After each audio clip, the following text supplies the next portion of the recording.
Welcome to Talking Business, a podcast produced in Melbourne, Australia. The podcast is available on the Acast site, my own website, the Apple Podcast Store, or wherever you go to get your podcasts. Or you can get it at the Business Acumen website at www.businessacumen.biz or at Banking Day. For the most exclusive access to leading economists and business leaders from around the world, subscribe to Talking Business from my website, leongettler.com. I am Leon Gettler. My job is to review and monitor the week's news in business, finance and economics. I bring it all to you every week.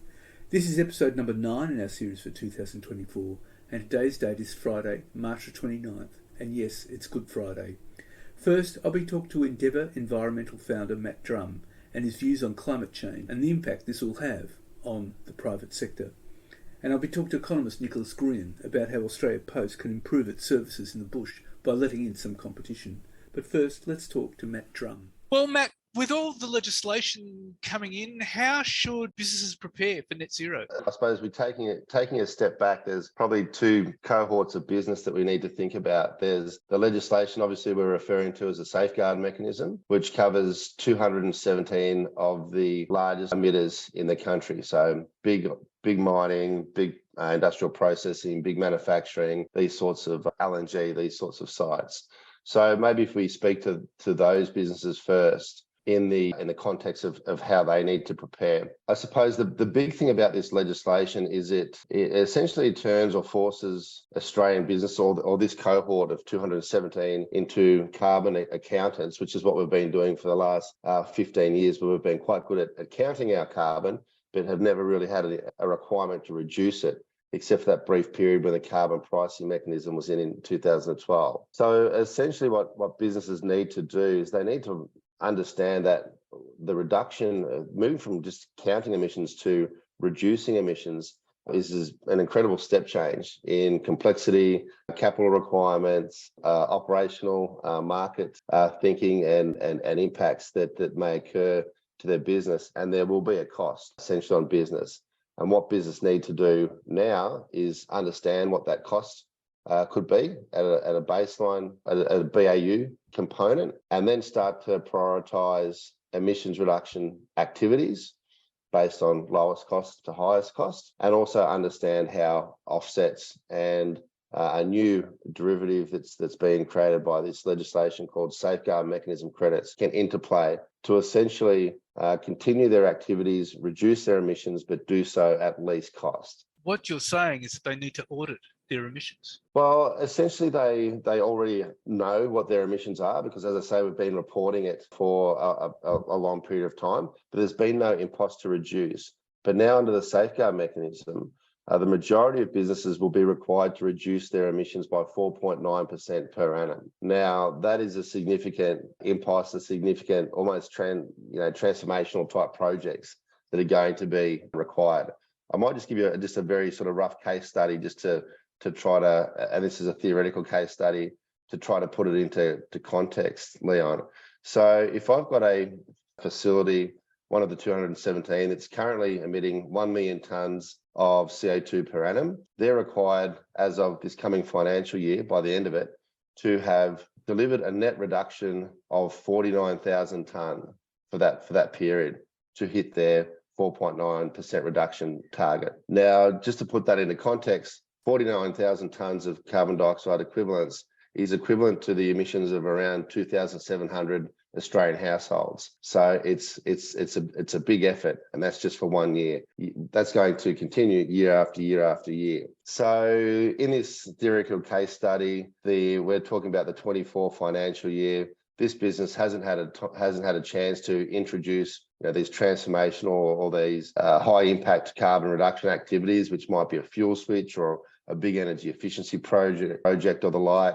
So they're going to have to meet their 49,000 tonne reduction via the purchase of carbon offsets, Australian carbon credit units to be precise, or ACCUs we call them, or safeguard mechanism credits that are created by other entities within the 217 safeguard cohort, which may be able to produce these safeguard mechanism credits if they have actually reduced their actual emissions. So, but just say they have to purchase ACCUs or offsets and safeguard mechanism credits. If you run a rough estimate or sort of maybe a high cap on what those units might cost each. I've used $75 as the price for each one of those units, whether they're carbon offsets or safeguard mechanism credits. 49,000 times $75 equals 3.765 million cost to that facility in year one to meet their safeguard requirements. So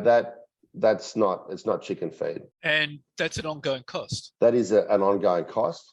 But theoretically, and this is sort of leading into what businesses should do now, what businesses need to understand, businesses will have a whole range of opportunities to reduce their emissions. And each one of those opportunities will vary in scale, in as much as how much they'll be able to reduce their emissions, and they'll vary in cost to implement, to operate, to acquire, to etc. And they'll vary in cost per tonne of emissions that they need to, that they can reduce by. So essentially how you prioritise which activities you do in what order and why, one of the first things you need to do is develop what we call a marginal abatement cost curve. And sorry, I'm getting into significant lingo here, but that's essentially working out which is the cheapest, most impactful opportunity I can invest to the most expensive, least impactful.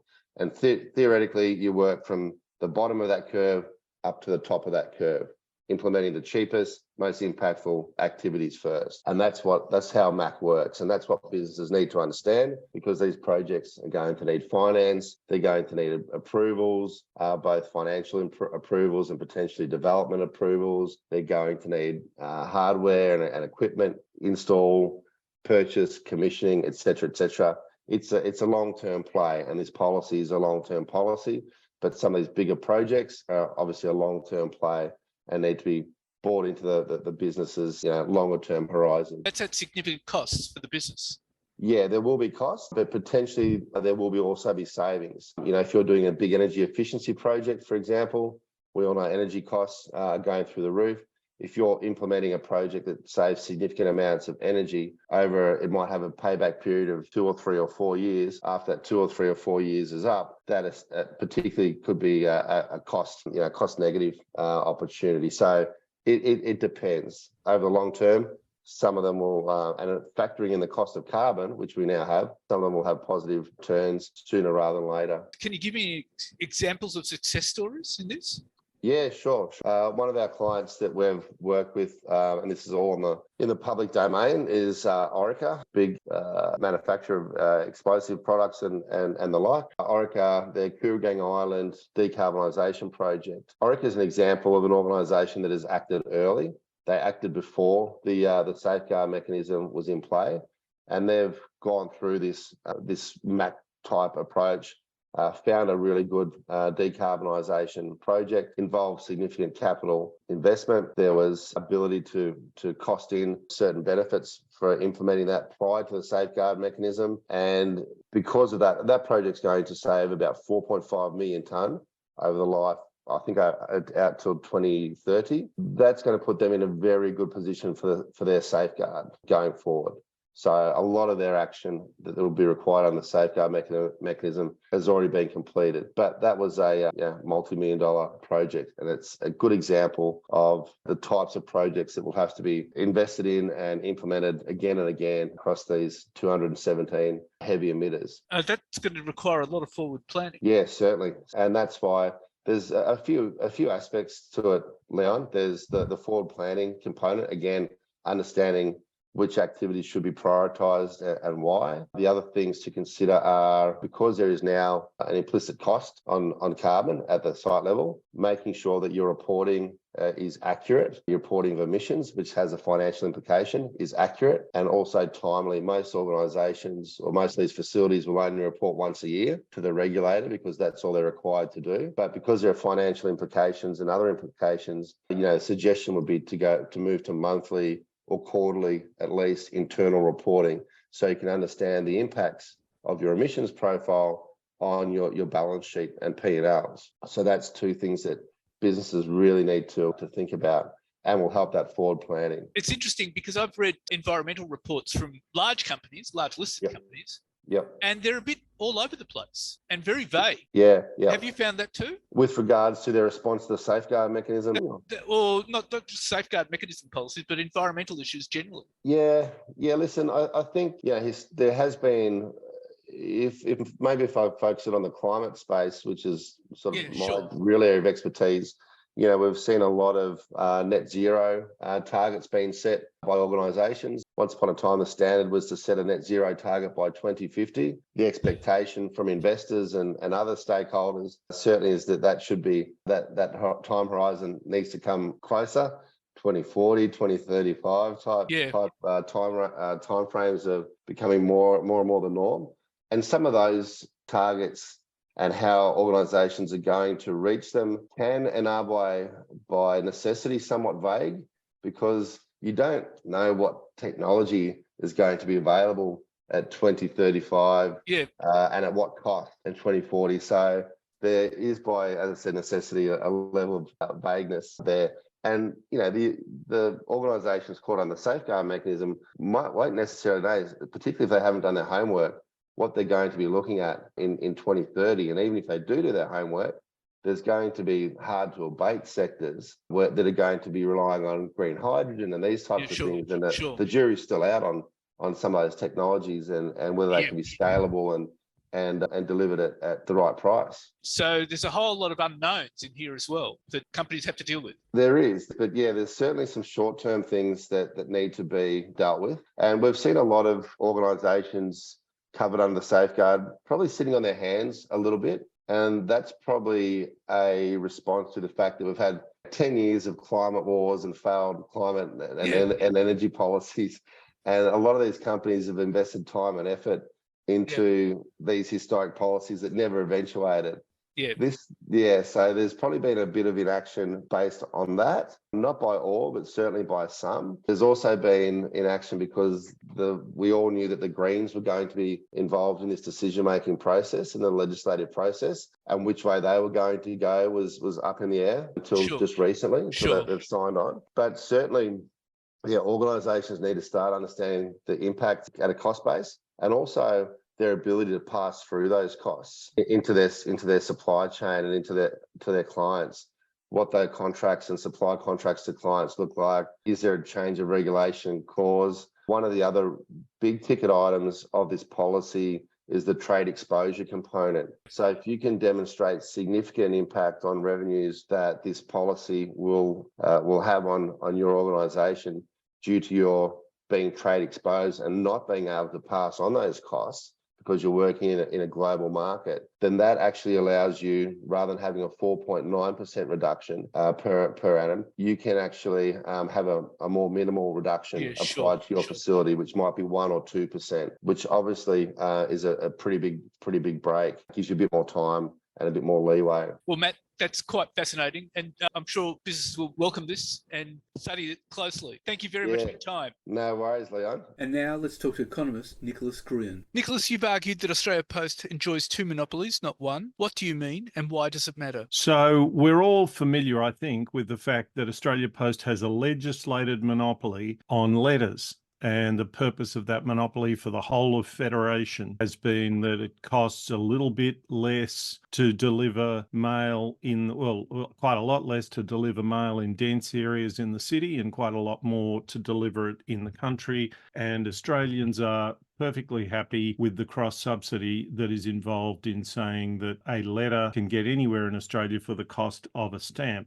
So that's a cross-subsidy, an intended cross-subsidy from the city to the bush. Now, Australia Post is concerned about the fact that letters are getting less and less important, but it has another monopoly, and that's a natural monopoly. A natural monopoly arises when a business has an asset which it's uneconomic for anyone else to duplicate. A rail line is a good example. And the last mile of Australia Post network in the bush in regional Australia is uneconomic to duplicate. And what Australia Post is doing is it is milking that natural monopoly, and then you can ask, where's the money going? So the money's coming from the bush, because of the bush is where the monopoly is, and it's going where you would expect it to go, where an economist would expect it to go, and that is into unfairly competing in the city.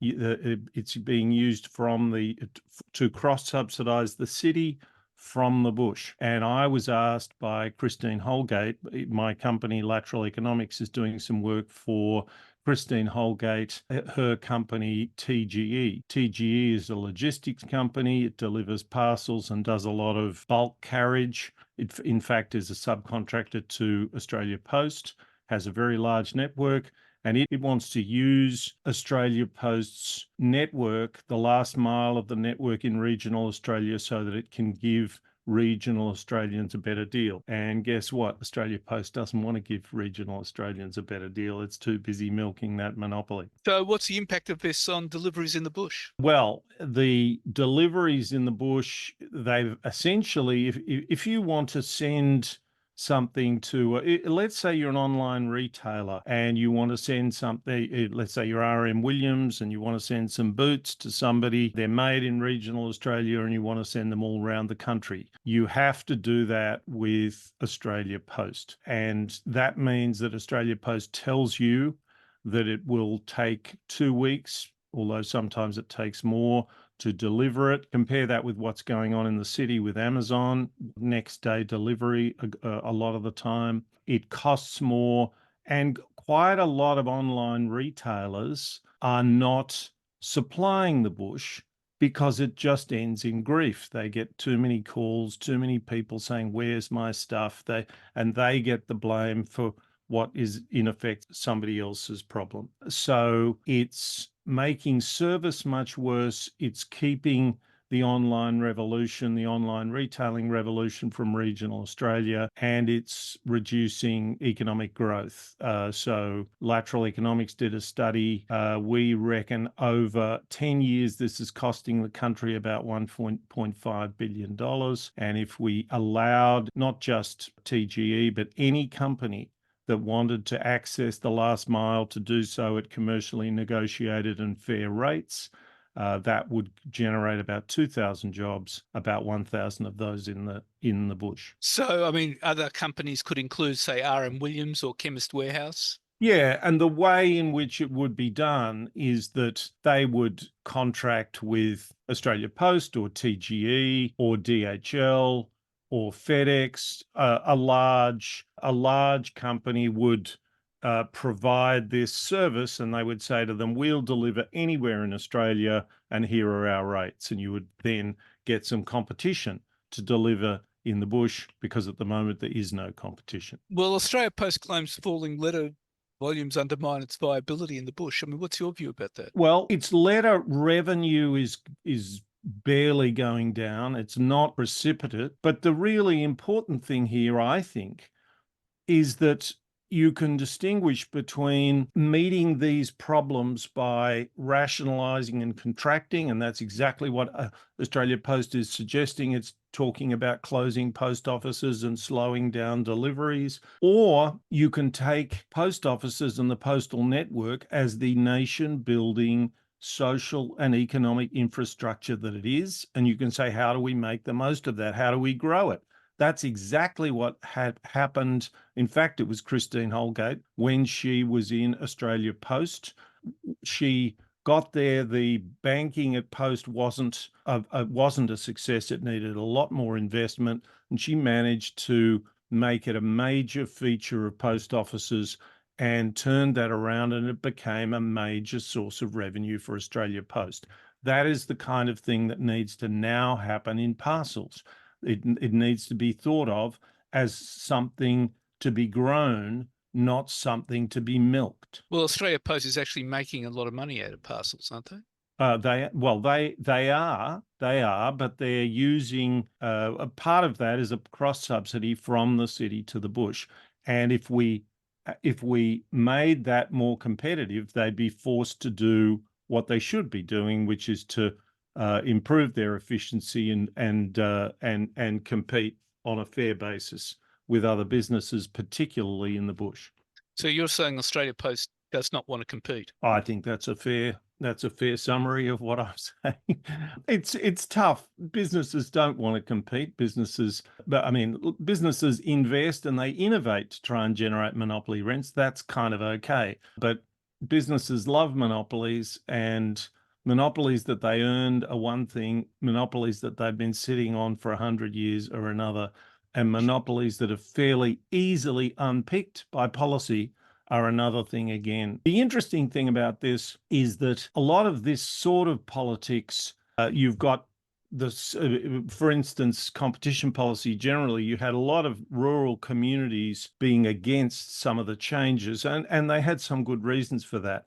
They have no reason for this. That's why I think the National Party are pretty strongly supportive of this, but every political party should be supportive of this, because there is only one beneficiary from this monopoly, and that is the people at Australia Post. The rural post offices have a strong interest in this because they would then be in a position to be doing more business. So rural communities have an interest. It's not protecting anyone who can vote, and so I think it's not long for this world. Let's hope so.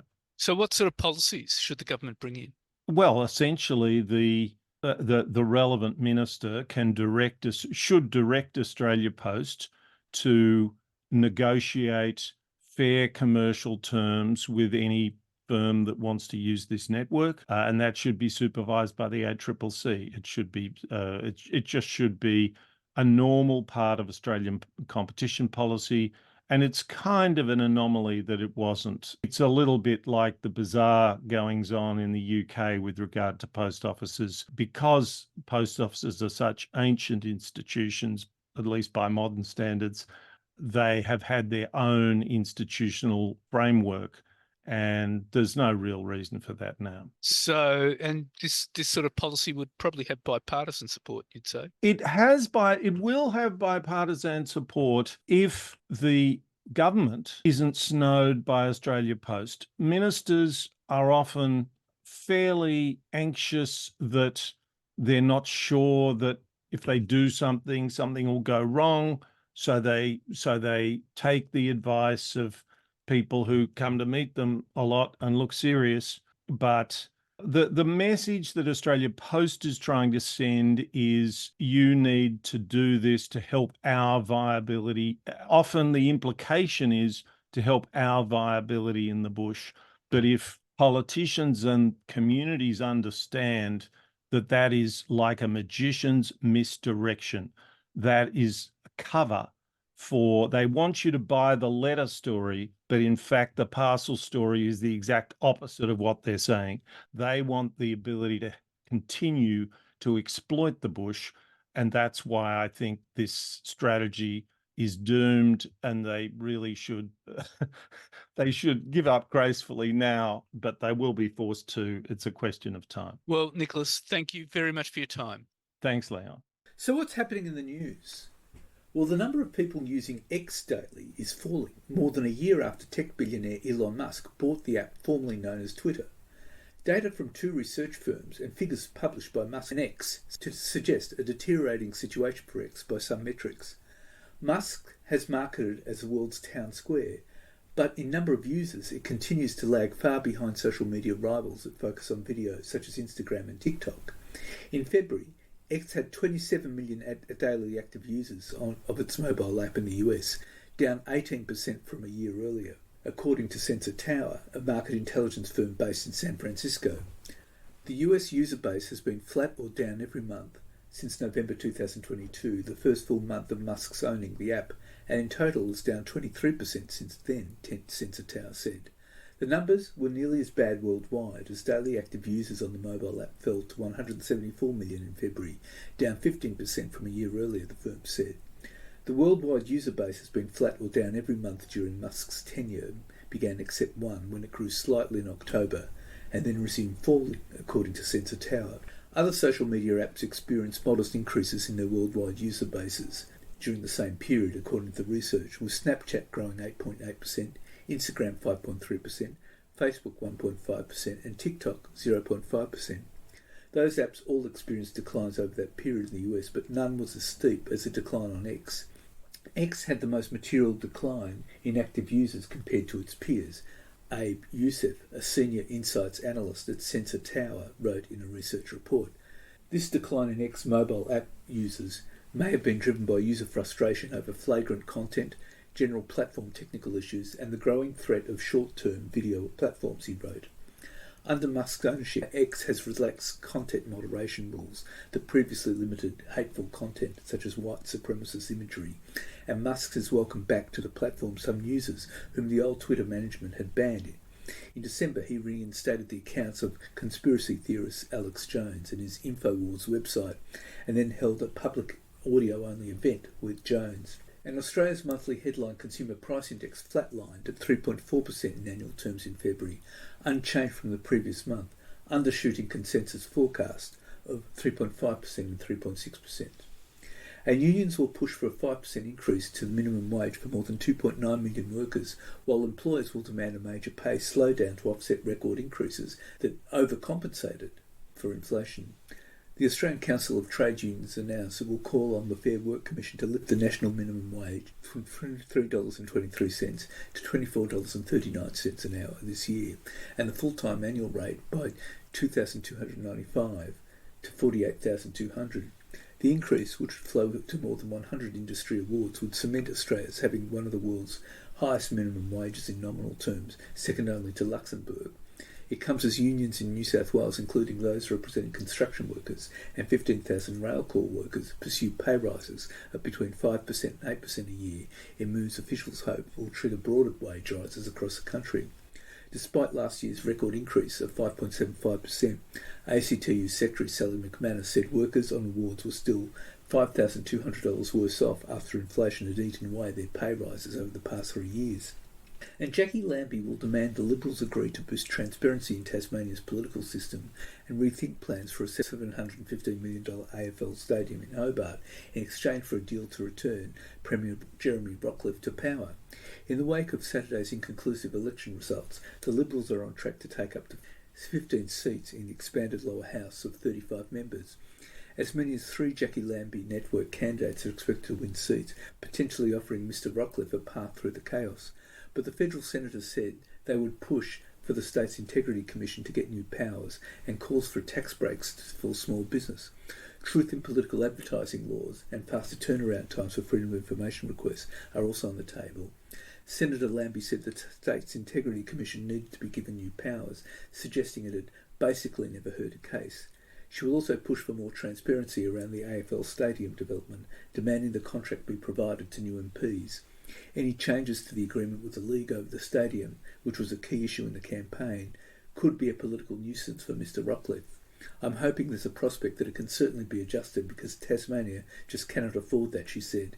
We do not have a resource sector like Western Australia does. We don't have gold-plated road. And Peter Dutton has committed the coalition to develop laws that could extend to forcibly breaking up Coles and Woolworths after he stepped in to stop the Nationals working with the Greens to rein in supermarket power. Mr Dutton intervened with National leader David Littleproud this week, blocking fledgling cooperation with Green Senator Nick McKim on proposed forced divestment laws. He has previously stressed any changes must benefit consumers, but promised action on market concentration. It will come as no surprise that it is a principle of our party not to look to the Greens for leadership on how to manage the economy, the opposition leader told Coalition MPs at Parliament House.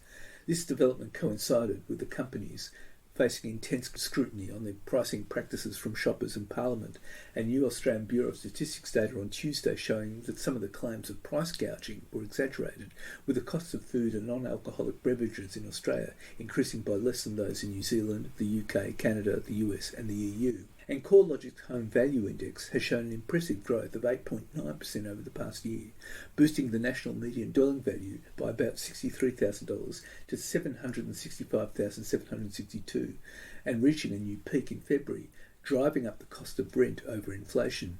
That's despite worsening of affordability, rising cost of living and rate hikes. This has also increased the cost of rent. CoreLogic has attributed this to the increasingly entrenched undersupply in housing stock and above average demand thanks to strong net migration.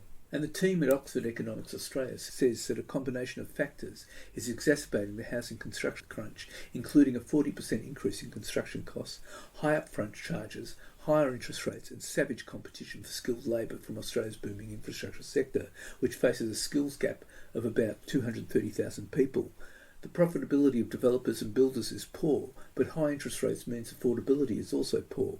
The lack of supply feeds through to Oxford's forecast for house prices, which it expects will rise 2.4% in 2024.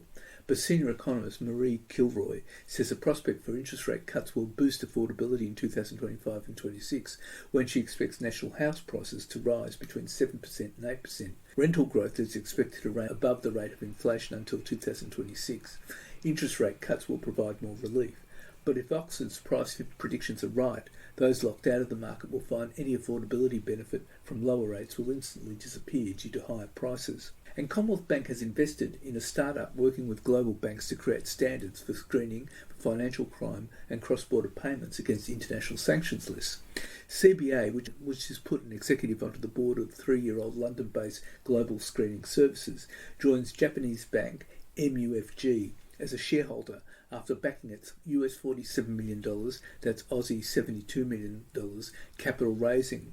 It could deploy GSS for international payments next year, once final testing is completed, with around 40 global banks trying to reduce the number of legitimate payments being blocked. Sanctions lists, which include the names of people and companies governments prevent banks from dealing with, have swollen on the back of rising geopolitical risks, including Russia's invasion of Ukraine.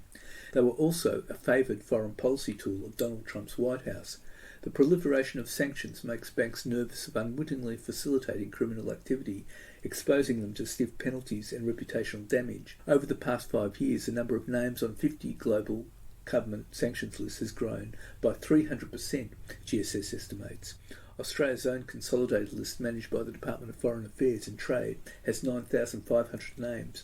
Meanwhile, the US list, managed by the Office of Foreign Assets Control inside Treasury, runs to 2,000 pages. Mistakes can be costly. French bank BNP Paribas was fined almost US $9 billion in 2014 after pleading guilty in the US to conspiring to violate US sanctions against the governments of Sudan, Iran and Cuba.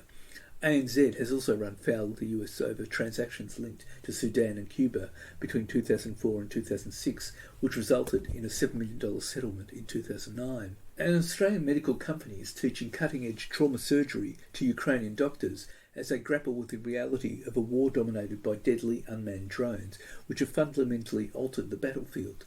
Canberra-based Aspen Medical has partnered with the US-based Henry M. Jackson Foundation for the Advancement of Military Medicine to undertake a study into Ukraine's combat casualty care and the lessons from the first large-scale country-to-country conflict fought in Europe since World War II. Commissioned by the US Department of Defense, the findings are being used to buttress Ukraine's medical capabilities through data analysis and training, and develop lessons for US and allied forces. Aspen Medical's Chief of Mission in Ukraine, Terry Rauch, said a critical early finding stemmed from the tactical use of drones on the battlefield, an early hallmark of the conflict. Drones limit timely movement as they scour battlefields hunting for troops, leading to complications from tourniquet use.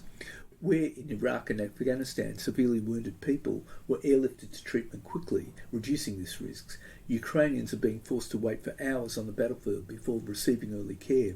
Ukrainians face multi-day journeys from the war-torn east to safe care in the country's west.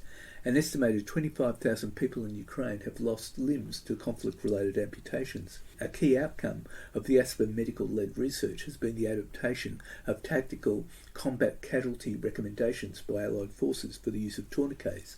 More than 40 medical clinicians working in Ukraine have been trained in advanced trauma care under the US $10 million Aspen Medical-led program, which is preparing them for the intricacies of the battlefield injuries that appear on their operating tables. Noting the high amputation rate since the war began, the Alcoa Foundation in February announced a $300,000 grant with Aspen Medical to partner with the First Medical Union of Lviv to provide prosthetic limbs tailored to meet individual needs, along with the necessary rehabilitation care. The Wartime Medical Care Study also includes monthly symposia in Poland's capital Warsaw, bringing together experts including civilian and military physicians, nurses, hospital administrators and policymakers. Politically astute Aspen has always seized opportunities. During COVID, it got $57 million in coronavirus contracts. This included the provision of 35 surge staff to contain an outbreak at the Newmarch House aged care facility in Sydney's west, setting up 100 pop-up respiratory clinics around the country, screening and testing crew members on the cruise ship Ruby Princess, and sourcing personal protective equipment, PPE, for the federal government's national medical stockpile. Founded by former Australian Defence Force member Glenn Keyes in 2003, the Canberra-based Aspen Medical has since become a major privatised medical provider. It has worked as a defence contractor and as an operator in Australia's offshore immigration detention network, providing medical services at Nauru Hospital. The company has strong political ties. Michael Wooldridge, a former Howard government health minister, spent 10 years as a director of Aspen over two periods between 2007 and 2019. And that's it for this week. And next week I'll be talking to GARP for HR Advisory, Ara McEwen, to talk about the future of work, people strategy, talent management strategies and practices, well-being and mental health, and employee value propositions. And I'll be talking to Indeed economist Callum Pickering about the latest unemployment figures. For the most exclusive access to leading economists and business leaders from around the world, subscribe to Talking Business from my website, leongetler.com.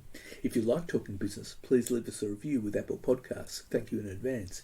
In the meantime, you can catch me on Facebook, Twitter, Instagram, LinkedIn and YouTube.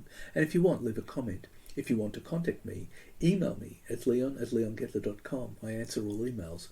Wishing you all a safe and healthy week. And please have an excellent Easter with your friends and family. And looking forward to bringing you Talking Business next week.